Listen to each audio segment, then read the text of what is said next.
brief basically was to look at the ballet of the Raven Girl, to look at the story, and then make a character from the story itself. So many of us made ravens, Raven Girls, Raven Princess, but all within a different aesthetic. There was a book written, like kind of alongside the ballet, which had these really interesting like illustrations. It was some kind of weird form of printing. I can't remember how they did it specifically, but they're really interesting. And there was this one drawing of this. It was a raven, like a black raven, and then it had this like red outline of a baby who was like this little weird raven baby girl. Don't know if you know the story. It's a very weird story.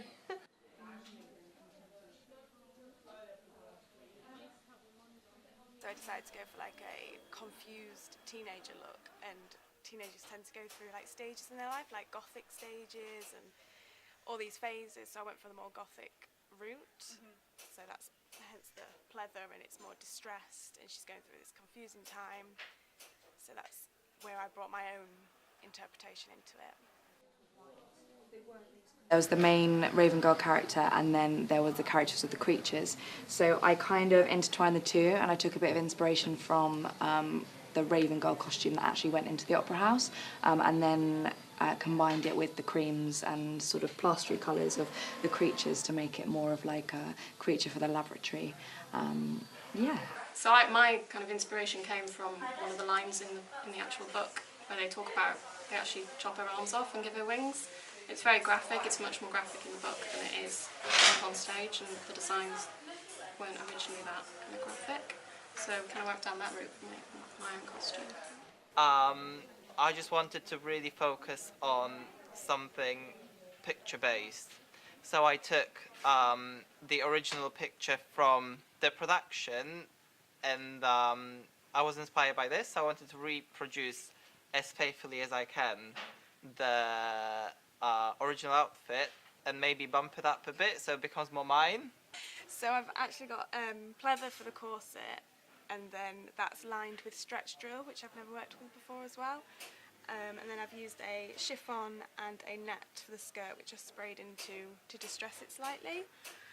This is sort of a mole hair fabric, which is just the binding. And then feathers, never worked with feathers before, which was really interesting. But they're actually on a trim. I was going to individually sew them on, but it worked better just using the trim down the centre. In dance, you have to take into consideration a lot more in regards to movement than you normally would, because dancers will be doing more grandiose movements than a normal actor. So yeah, this is the original design from the pictures that we've seen from the show. So there's and it's my modifications. There's a pleather vest with the decoration, and I've added the wings and the collar, and then there's the leggings, which would have been originally printed into all sorts of swivels, but I've done that a bit differently, and I've added a bit more meaning to it. There's some samples of the decoration, and then here. So before I've modified the stencil for the leggings, I've done like a life-size one from there. So this is more or less what it would have looked like on the leg.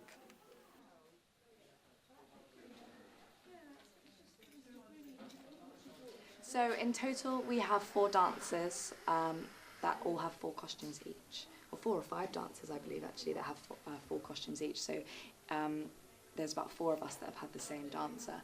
So hopefully we'll be able to collaborate our costumes together, and they'll all dance in the same space, which will be really lovely.